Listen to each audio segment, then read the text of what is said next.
Are you a podcaster? Maybe you've got that big idea and you're looking for a network to join. The multi-award-winning Ozcast Network can get your content to eyes and ears all over the world.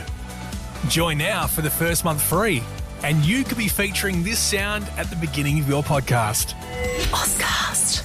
Simply head to ozcastnetwork.com for details.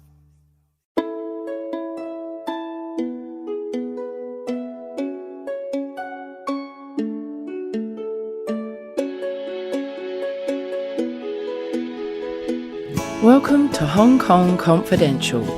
I'm Jules Hannaford and I'm your host. I'm an Australian woman and I've been living in Hong Kong for many years. I'm a mother, a teacher, an author, and I want to share my wisdom and the wisdom of others with you. Thanks for joining me and I hope you enjoy the show. Hey friends, just a quick hello, hi, howdy. My name is Mary and I'm the host of the Simplifiers podcast. We interview super smart people all over the planet who can take one topic in business or in life and simplify it. Whether it's clean eating, simplified, money mindset, simplified. Sort my life out, Mary? Yep, we can simplify that as well. Give us a listen. Search for the Simplifiers podcast on Apple Podcasts, Spotify, or wherever you listen to your podcasts. And as always, friends, keep things simple. Today I'm here with Geoff Cheah, Olympic swimmer and ex-alumni of the school that I work in. Hi, Geoff. Thanks for meeting me today. Thank you for having me. Geoff, it's great to have you here in Hong Kong and thanks for popping in to see me. I know you're super busy. Can you tell me, when did you first start swimming?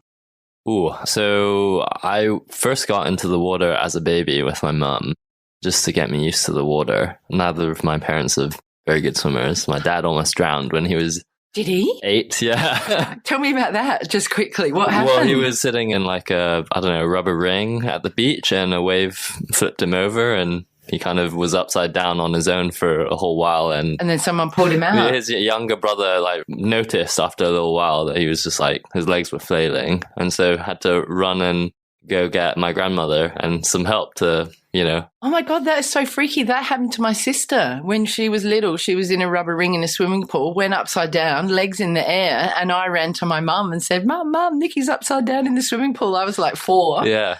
My mum was breastfeeding my brother at this barbecue. My dad was playing tennis. And then she goes, Dawn! And my dad threw his racket in the air and jumped like a superhero into the pool and saved her. Oh, fantastic. So moral of the story, arm floats. Yes, no rings. No rings. And if you've got your kids in rings, don't keep an eye on them. Yeah, that's so true. I mean, I probably started lessons around age 5, I think. Is it true that you started swimming to deal with having asthma? Yeah. I read that in an article somewhere. I was researching you for about 10 minutes. Stalkish? No, I'm trying to be efficient. It is true. So I had really bad asthma when I was younger, and doctor recommended it was a great way to be active and to strengthen my lungs, and it's a great treatment. Actually, it's quite common to find elite swimmers who have asthma or started because of asthma. Oh, and did the asthma go away, or is it still something you have to deal with? It actually did go away until I was probably about age 20 or 21, while I was studying at Stanford University in California. It was about just the turn of winter to spring, and there was a huge pollen outbreak. Everyone at Stanford travels around on bikes, basically. And my black bike seat was basically yellow. It looked like a bumblebee because of all the pollen. And we train outdoors there. And I guess that pollen triggered an allergic reaction. And I just got exercise-induced asthma. Oh my gosh. From that. And so I've got asthma. So you have it again. That is outrageous. It's a different type. So now it's more exercise-induced. So I don't have any symptoms until I start exercising. Does that affect your performance as a swimmer? It does, because you trigger an asthma attack by exerting yourself. So that means there's only so far I can push myself without, Oh, have you actually had an asthma attack from swimming? Basically, yeah. So what I did, I actually went and participated in an asthma study with UCSF, so University of California, San Francisco. They were doing a medical study. Yeah. On exercise-induced asthma, and they were calling on athletes because they're trying to investigate whether it's a chicken and egg scenario, whether you get asthma by exerting yourself so hard or you have it in the first place and then asthma exacerbates it. All right. And do you know what the findings were? I think it is possible to really exert yourself so hard such that you can induce it. Yeah.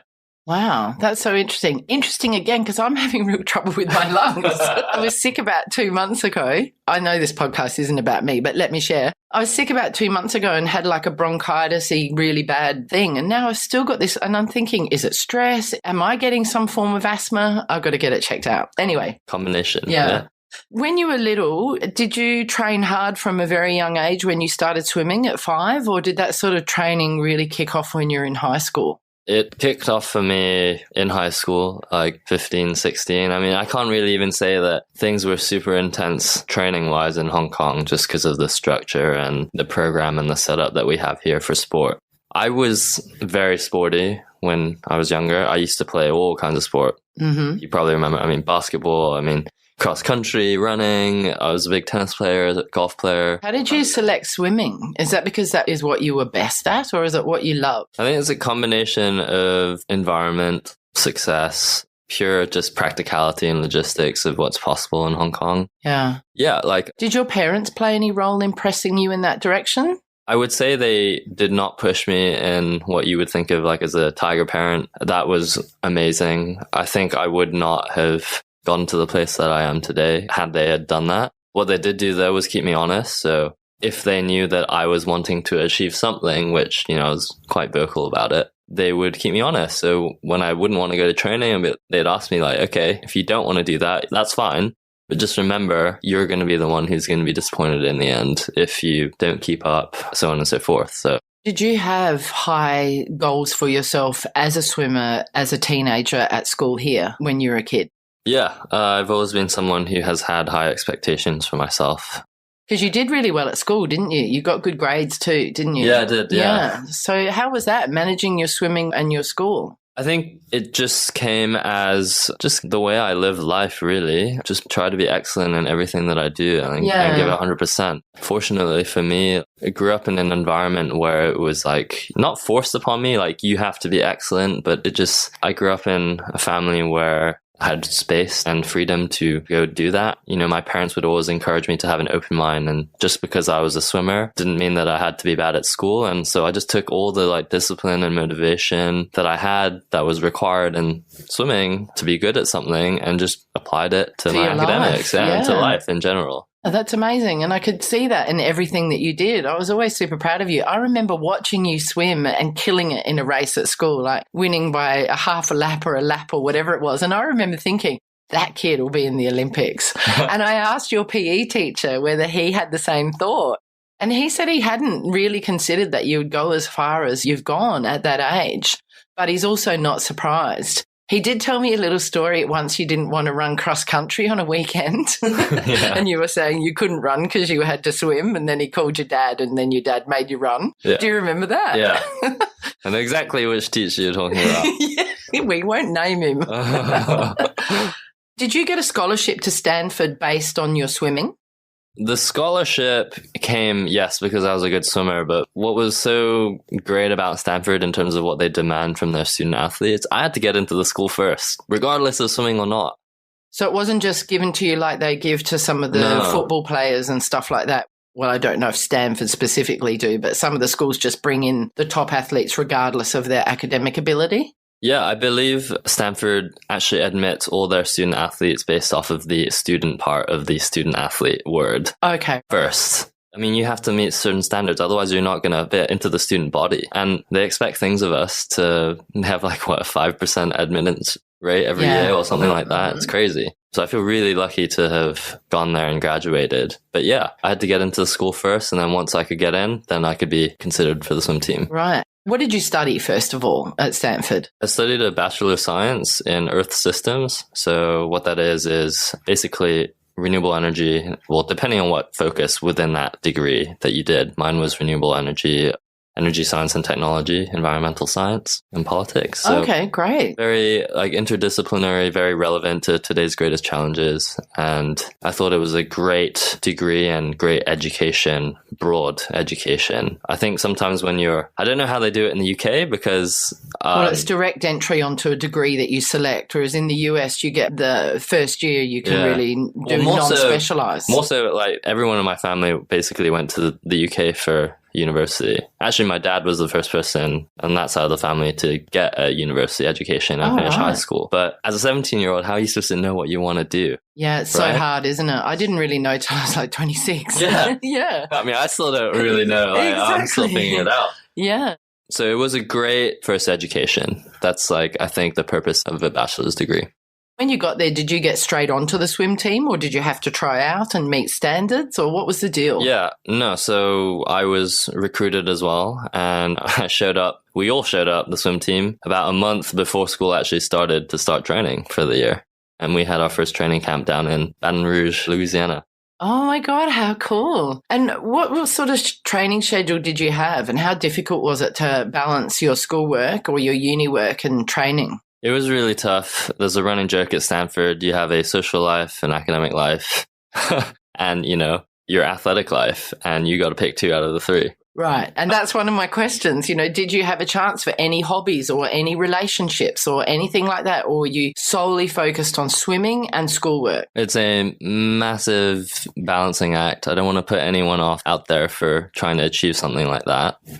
I forget what law it is, but if you have a certain amount of time and very little things to do, you're going to fill that amount of time with what you have to do. So naturally, with such a busy schedule, you figure out tricks to fit it all in. And it was hard sometimes to maintain a relationship and other hobbies that I had.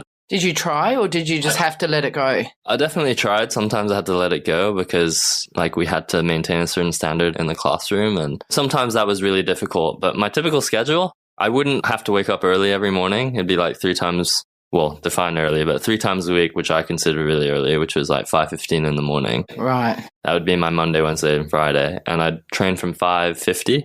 I'd have to be in the weight room. I'd say good morning to Condoleezza Rice because she would be amazingly in the... What? Yeah, she would be in the gym 20 minutes before us. Would she? Yeah. That is amazing. She needed to get her workout in before she got to politics. No, she was... a teacher? At this time, yeah, she's a professor at Stanford. Oh, right. Okay. Yeah. So she teaches and researches there. But I'd train till 8 in the morning. Then I'd have about an hour to get showered up and have breakfast. And then I'd be in the classroom from 9 till about just past 12. And then I'd have class from 1:15 to 2 again. And then I'd train from 2:30 to 5. 3 days a week. 5:30. Right. And that's only the odd days. Yeah. And then I'd come back and, I'd have Study, dinner and study and do homework. And Tuesdays and Thursdays were a little bit easier because I'd just have class in the morning, but then I'd train from 2:30 to 5:30 again in the afternoon. Wow. So did you have a goal to be an Olympian when you were at Stanford? Did you know that that's where you wanted to go? Yeah. When I was 10, I still remember sitting on the couch at home and I watched Ian Thorpe swim. I can't remember which race exactly it was, but it was the Sydney Olympics.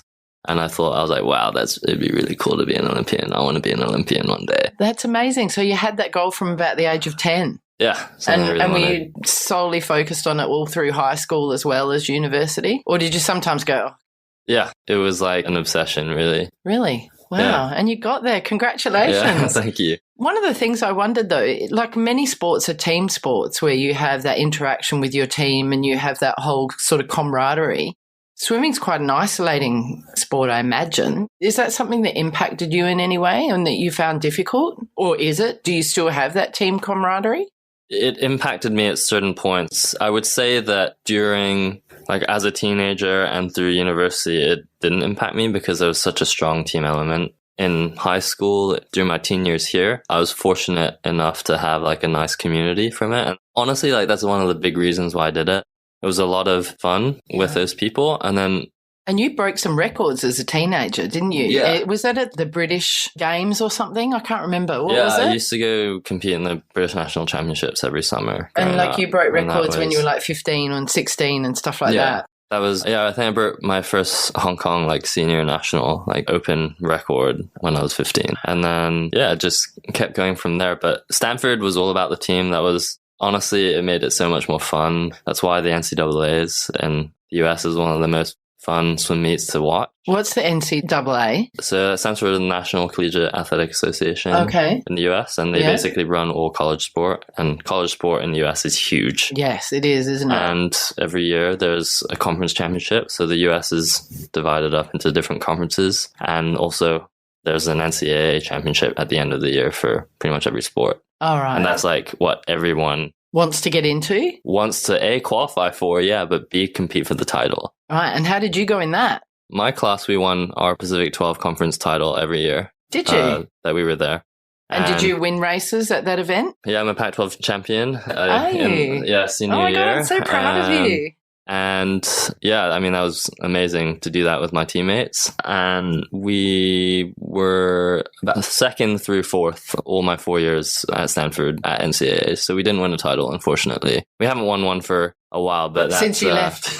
No, well, even before I came, I think the last time we won was probably, I'm not sure, 2002 or 2004 or something like that. Right. So a while. Oh, okay. So I know the guys are firmly at it right now. Okay, come on, guys, you can do it. When you left Stanford, what did you do then? Did you solely focus on being an athlete, and was that your job?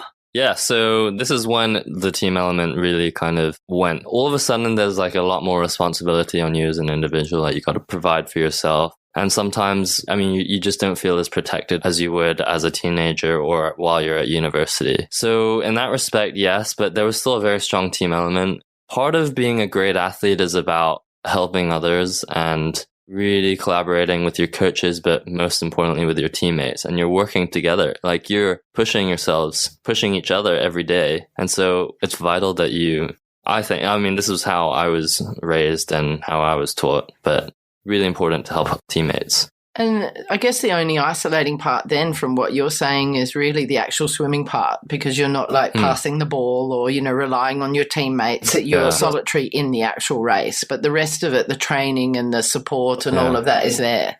Yeah, I would say the thing I missed the most was relays from university. That was like... Yeah, I love relays. And the national team here in Hong Kong, relays are probably the most fun. And did you not make a relay team in the Olympics? Well, it's hard to swim a relay if you're the only guy swimmer that made it. Oh, no. So you didn't have three other swimmers? No. Who were you swimming for? Hong Kong? Yeah. Ah, there you go. So that was, I think, a real part that I feel like I missed out on, was having a team element on the world level.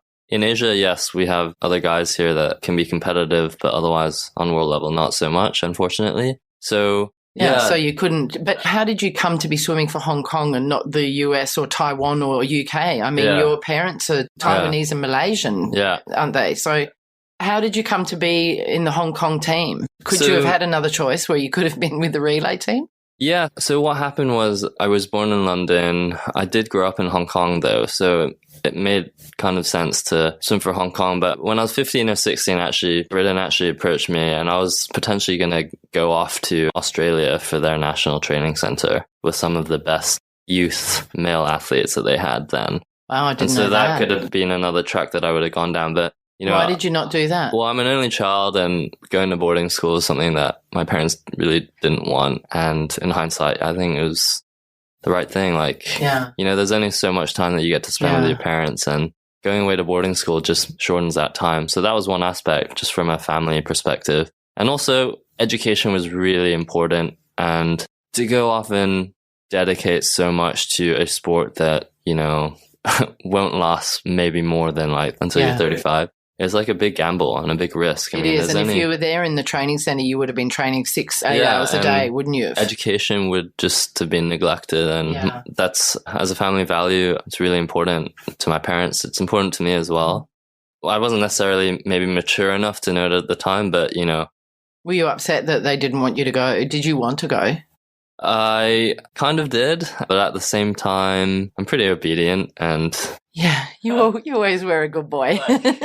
I'm a good boy. I just listened to my parents' judgment. In hindsight, it was the right thing. Yeah, it's worked out. Explain to me, after you left Stanford and you're preparing for the Olympic, where are you? Training in the US for the Hong Kong team? Yeah, and that was always something that was difficult because from a logistical standpoint, like navigating when we would be traveling, things aren't necessarily the most organized over here in Hong Kong. So that was tough. But I was training in the US and living there. And did you have to work to make money, or were your parents supporting you, or did you get paid as an athlete? I got paid as an athlete. I couldn't, unfortunately, because of how visa things work in the US, I couldn't like go get a side job. And I felt like that made my life very one-dimensional. A lot of Olympians, unless you were like Usain Bolt or Michael Phelps, you know, work side jobs as well. And that was really kind of restricting for me in the US.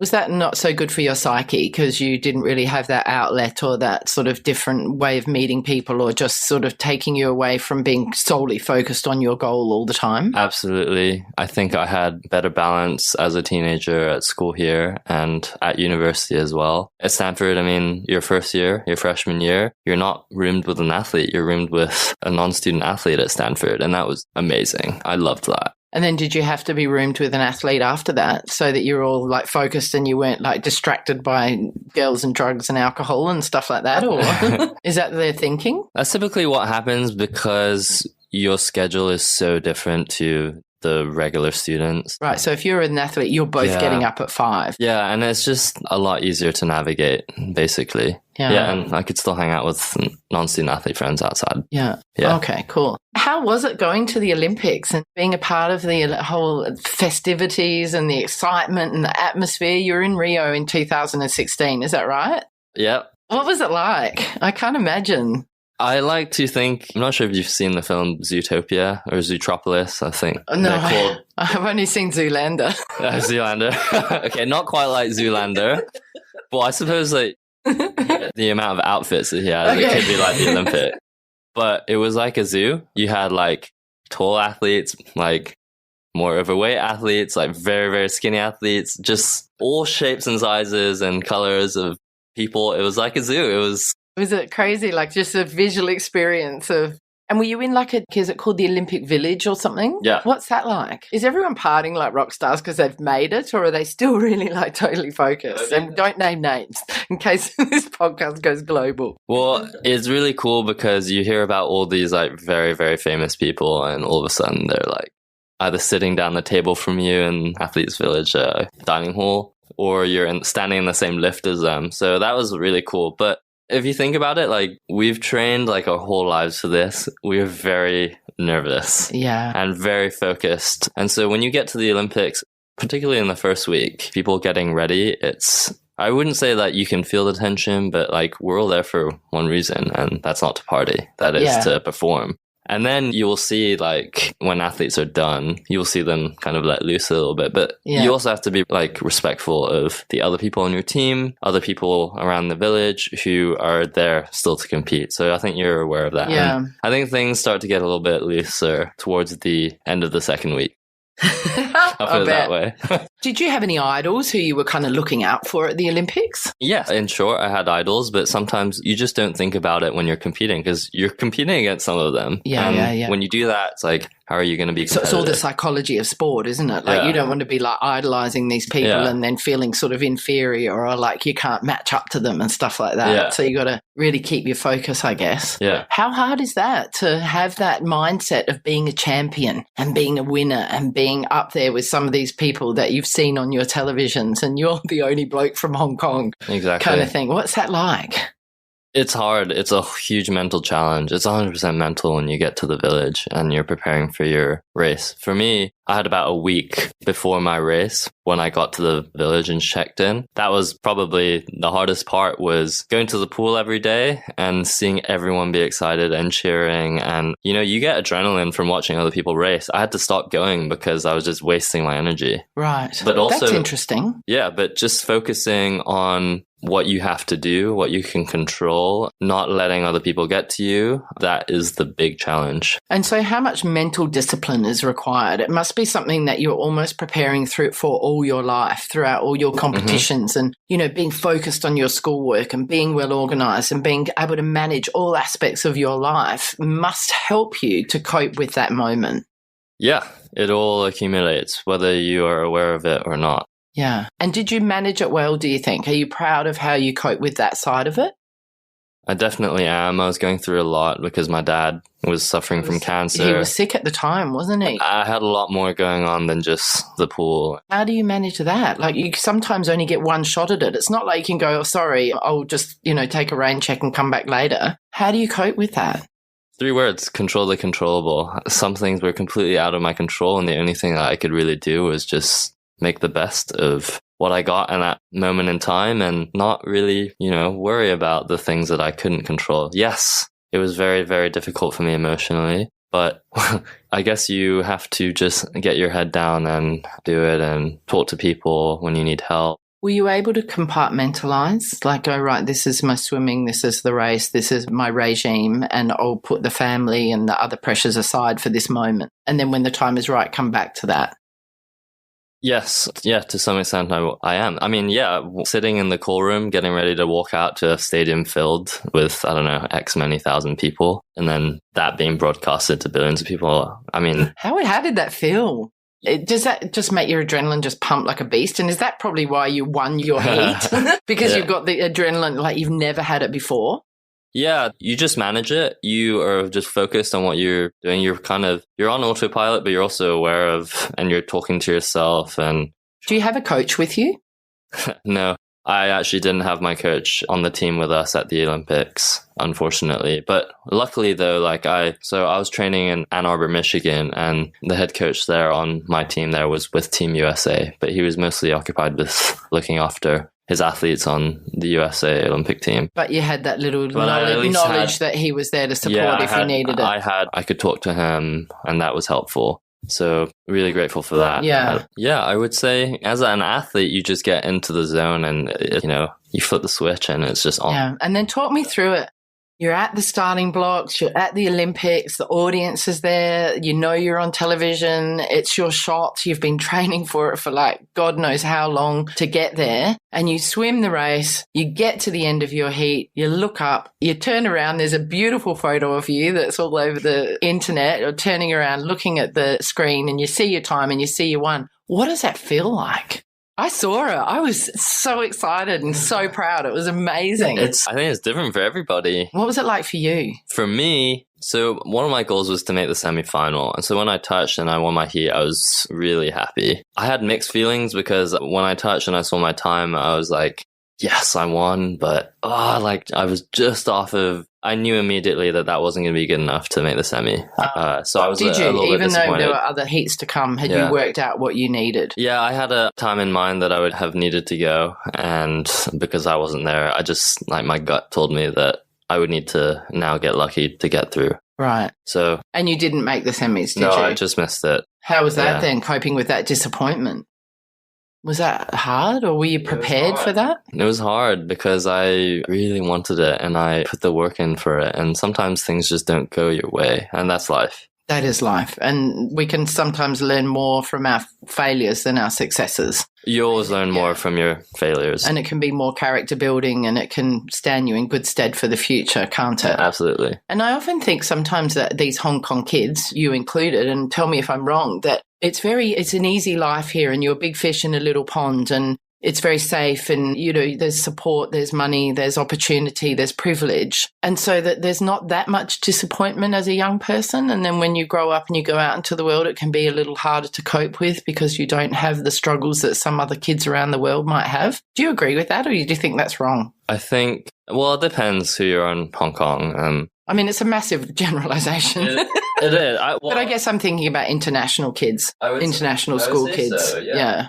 But I mean, I guess in general in Hong Kong, the world is really quite small here. I mean, today in the media, it's just, we talk about equal rights for women in the workplace, for instance. LGBTQ, yeah. All of that. Yeah. I think we take a lot of those things for granted in Hong Kong because growing up here, we have a chief executive who is a woman here and that was never a problem or an issue. So I think people in some respects for certain things are more open here. And so things like that. But I think what you're talking about, dealing with adversity, personal struggle, yes, sometimes you can be a bit protected from that here in Hong Kong. Yeah.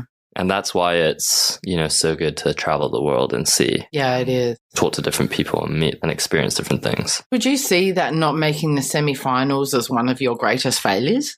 Or have you had other disappointments and disasters in your swimming career that have matched that or had an impact on you?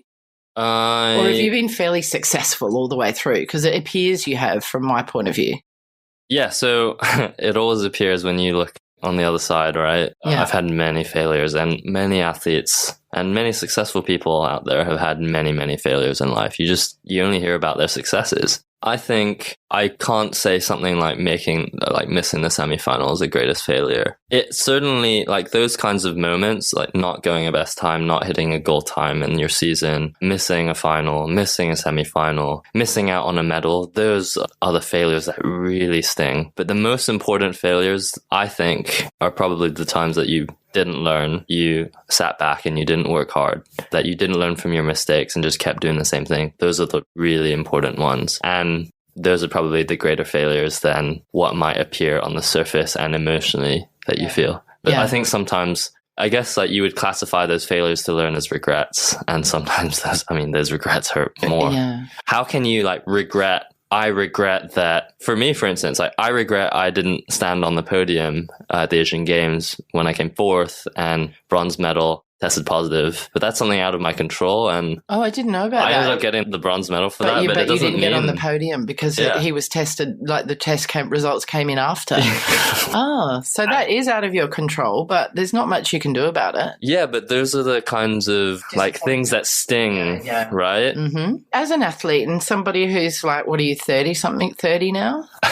28? I'm not that old. Hang on, careful. How old are you now? I'm 27. Oh, okay. Oh, well, sorry. As someone who's a seasoned 27-year-old, how do you learn from those mistakes rather than just experiencing the disappointment and moving on? What do you process? Do you speak to somebody? Do you work through stuff? How do you do that? I think some of it is dependent on your environment and how you're taught to approach failures and successes. So from one aspect, it's especially when you're younger and you're not mature enough to realize, to talk about it with your coach, talk about it with your parents, how can you calm down a little bit to objectively look at your performance and be honest with yourself. What could you have done better? What things maybe worked and what things didn't? And then go from there. That's good advice. Yeah, definitely. So did your dad get to see you swim in the Olympics in 2016? He unfortunately didn't make it over to Rio to watch, unfortunately, but he watched on TV? Yeah, from hospital here. Oh, okay, great. And did your mum make it over or was she with dad? My mum came over, my aunt came over. Oh, great. My best friend came out.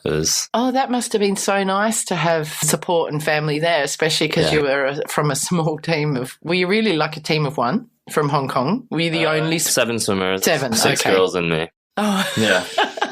Okay, so you're the only male. Oh, that's great that they got to come over. What are you doing now? Are you training for another Olympics or... I have kind of been trying to explore other things away from swimming. One thing that happens when you dedicate so much of your life to one thing is sometimes it can be one-dimensional. So for me right now, I know swimming's not going to last forever and I'm just... You have to plan ahead, don't you? I'm planning ahead and I've actually just refashioned myself into a software engineer. Oh, great. Yeah. Good. So I went and signed up to a coding boot camp in London. I live in London now. And I just became a full stack developer. And this boot camp was really special because not only did they teach me and the other students how to code, which is really relevant today, but just the coding mindset, the entrepreneur's mindset. This boot camp was focused. Their target customer is that kind of entrepreneur type. And there's so much happening in the startup world now. Yeah. It really is the way forward for young people, I think. We had a startup talk here recently and it was so interesting to see, firstly, what they're doing and secondly, how much money they're making. Oh, my God. There are many, many, many startup failures that you really don't hear about. I think to go into it wanting to make a lot of money as the real reason why you're doing it is probably definitely the wrong reason. It's probably a byproduct of why you're doing it. I think You know, do you want to go into entrepreneurship, or do you want to get a job within a company or with an organization? I think eventually I would like to start my own thing, but I can still be an entrepreneur going into a small company or working for a startup or working for a bigger company for that matter. My key priority right now is learning and expanding my horizons and seeing what else there is outside of swimming. And maybe one day I can go back. We'll see. What impact has your dad passing away had on your priorities and the way that you're approaching your life now? Huge impact. I don't think I can even quantify what kind of impact it has. I mean, it is kind of one reason why I'm not swimming anymore. Life is short. Yes, and you're so young. You're such a young age to lose your father, and I'm really sorry for your loss. Yeah. But it's interesting how it can impact you because you are so young, like you're not prepared at that age for something like that. Did that make you feel like you had to sort of plan more for the future and think outside the box a bit more? Yeah, just kind of put into perspective what's really important in life. And sometimes I just kind of felt that it didn't feel right for me to be chasing a medal. And there's like a lot more to life to be experienced. And I kind of have gone that way. And family is really important, friends are really important. These are things that I haven't necessarily had a lot of time to do, being so focused on something. And then a whole range of factors like wanting to fill this kind of void that I was feeling by just being an athlete. There's always been more to me than just being an athlete. And my coach at Michigan and my coaches at Stanford have always believed that. And all the kinds of teammates and friends that I've had, we've always been kind of those kind of people. So yeah, life is a balancing act. And so I need to prepare for that day, and maybe that day has already come when swimming's not there anymore. Have you stopped training? Are you not having swimming goals at the moment at all? Yeah, I have no swimming goals right now. Right, so you really have shifted your focus completely. Yeah, I just want to be happy. I just want to feel fulfilled. What would give you that fulfillment? Is it family, children, career, friends, more involvement with your mum, stuff like that? I think that is the $1 million question for everybody in the world. And no, maybe not million, billion. Yeah, and can always shift and change. Yeah. And you can still always be learning, and you can always be changing paths and directions. I mean, you know, I'm doing it now in my 50s. Yeah. You know, it can always happen. But I guess, what are your immediate priorities? My immediate priorities are to stand on my own 2 feet. When an athlete quits their sport, and their livelihood for that matter too, and I mean, you're basically like jumping off a cliff. That's what it feels like. All of a sudden, you're not doing what you're amazing at, what has made sense to you all the time. And oftentimes you don't really know, like, unless you're going to like take the really logical step and be like, oh, I'm going to become a coach, which is not something that I want to do. It can be really tough because you just feel empty. Yeah, I was going to say, is there a sense of grief and loss? Yeah. And it's been a double whammy for me because I'm experiencing that in my personal life as well. Geoff, what advice would you have for any young person who is wanting to be an elite athlete of any sort? What would you say to a young teen who's got that goal? You really, really got to focus on the process and making sure that you are enjoying that process and doing it for the right reasons. Similar to the like startup world, don't do it for the money, do it for the creativity. Because you're passionate about solving interesting problems. Like do it for those reasons. Making a difference in the world. Yeah. Do you achieve some kind of flow, or like a runner's high is what people commonly talk about. But yeah, for the world of elite sport, be prepared for much, much more than just competing. Unfortunately, there's going to be politics. You have to find ways to, put your blinders up and stay focused on what's really important, but also be in touch with why you are really doing it. That's really important because sometimes, any kind of fame or wealth can get to you, and it's almost like a drug. Not that I've done drugs, but it kind of gives you that high or that adrenaline is almost like a drug anyway, isn't it? You know, when that's pumping, you have this altered state, and that's what drugs do. So I'd say really focus on the process and just know that it's really hard. It's Spartan. Being an elite athlete looks really glamorous from the outside, but with anything, all the successful people, you don't see the rest of the iceberg. You just see the tip. Yeah. You don't see the rest of the hard work that they've been doing. And a lot of the difficulties can be the mental, I don't know, what would you say, the strain or the pressure or the commitment or whatever it is. your head's got to be in the right space for it, doesn't it? Yeah, and that's why Michael Phelps is so inspiring, because he's left it too, hasn't he? Not only is he talented, that's only, one part of the equation. He has work ethic, and that is probably the tipping factor. Work ethic, also environment, circumstance, some luck. Everyone needs some luck. And also like all the personal challenges that he's faced. He's had loads. Yeah, exactly. Quick fire questions. If you could trade place with one person for a day, who would it be and why? Hey, I gave you these in advance. You had time to think. Yeah, I was thinking very hard about it, and I'm recently just really into surfing. This is like one of my new callings. Great. Okay, awesome. I did not pick a great place to surf. London. Terrible. The Thames. Why did you go to London? Why did you move there? It's like a second home for me. A lot of my best because friends your are family. there. Oh, right. Yeah, just a great place, especially in light of all the challenges that I face. It's like going home a bit, yeah? Yeah, and somewhere that's new. I've never really properly lived in London. And it's a cool place, isn't it? Cool place to live, How long have you been there? I've been there for about 9 months. Oh, okay. Yeah, cool. So not long. But yeah, I would want to trade places with someone who is competing on the WSL, World Surf League. The Surfing League. Okay, cool. No names spring to mind, just any of them.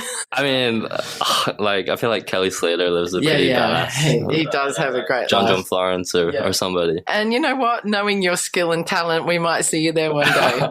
So surfing is in the Tokyo 2020 Olympics. Is it? Yeah. I didn't know that. Oh, quick, you better get busy. I think you're in the wrong city, though. And then here, this might be the answer to the next question. What do you wish you were better at? Is it surfing? Whilst I do wish that I would have found surfing earlier in my life. God, you're still young, for crying out loud. What do I wish I was better at? Yeah. I think just always like self-awareness and ability to deal with adversity. Yeah, adversity, yeah. And just being like calm. I'm someone who, is like, I might not you appear super calm, yeah. I appear super calm, but I feel a lot of emotion. Right. And it's just better handling that. Yeah. But I don't think feeling emotion is a bad thing, but it's controlling it, isn't it? And managing it. Controlling the controllable. Cool. Yeah. And then what do you wish you'd learnt at school but you didn't? I was actually going to say kind of a similar thing. Do you mean in terms of like a school subject? Anything. A life skill, a school subject, anything. What popped into your mind? One of the really amazing things that was instilled upon us on the Stanford swim team was this. I talked earlier about the importance of teammates and learning from them, but this idea about peer coaching. I think if I had known that when I was younger and being in that culture of everyone teaching each other, like naturally in the class, everyone has strengths and weaknesses. And if you can like kind of harness that within a group setting, that can be really, really powerful. That's actually kind of one of the secrets of Stanford Swimming's success over the years is we've been really good at peer coaching. And that's how you get, the whole team to raise to a different level. And thank you for saying that, because as a teacher, that's really valuable for me to hear. It is, that is a reminder that there are, and I certainly do it with ICT, with kids. It's like, right, who can fix this quick? But there's other ways that we could harness that in the classroom, isn't there? Many ways. It's so that's so valuable for me. In business and work companies out there, everywhere. Oh my God, you're amazing. So what's your spirit animal? So my coach once told me my spirit animal is a tiger. Oh, okay, because I was wondering if you're going to say dolphin. I don't know why. I just thought, I bet he says dolphin. I think tigers are cats, right? They don't have such a strong affinity to water. I'm not sure. Yeah. That's weird. And if you could have a superpower, what would it be? It would be probably to fly. Yeah, it's me kind too. of boring. Did you ever dream that you flew when you were a kid? Yeah. I had flying dreams. Why do they go away when we're like teenagers? Is it something to do with hormones? I don't know. But I always had fantasies about being flown away by a snowman. Have you seen that like winter, like Christmassy, like it's a British thing? Yeah. And so when you were little, you saw that and you always wanted to be flying with it? Well, yeah, that and like wanting to be Superman. And oh, yeah, of course. Actually, when I was like, I think 5 or 6 in the school yearbook, I wanted to be Spider-Man. And Spider-Man can essentially fly. Yeah, with a little bit of string out of his wrist. So, Geoff, thank you so much for meeting me today. This has been such an inspiring talk. As an ex-teacher of yours, I am so incredibly proud of you, and it's so wonderful to have you back and sharing your wisdom. You are so young, but yet so wise, and thank you so much. This has been such a fantastic interview. Thank you. Thanks for having me. You're welcome. From life on a farm in rural Australia, where wide open spaces made a young woman yearn to know what was beyond her country town. She moved to the city, became a mother, and found her dream career which took her across the world. But still, something was missing. In her search for love, she traveled far, trusted deeply. She wanted so badly to find someone that she almost lost herself in the process, and learned some hard lessons along the way.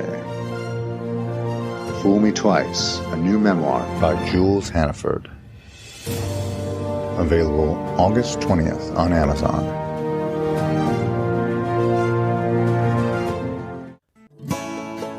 So that brings us to the end of another Hong Kong Confidential podcast. I'm Jules Hannaford. Thanks for joining me, and I hope you'll be with me again next week. If you enjoyed today's podcast, please can you go to iTunes to rate and review it. I would really appreciate your feedback.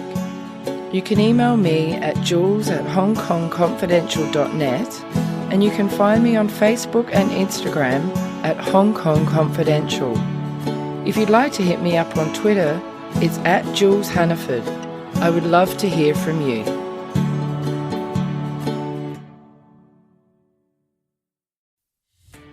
Are you a podcaster?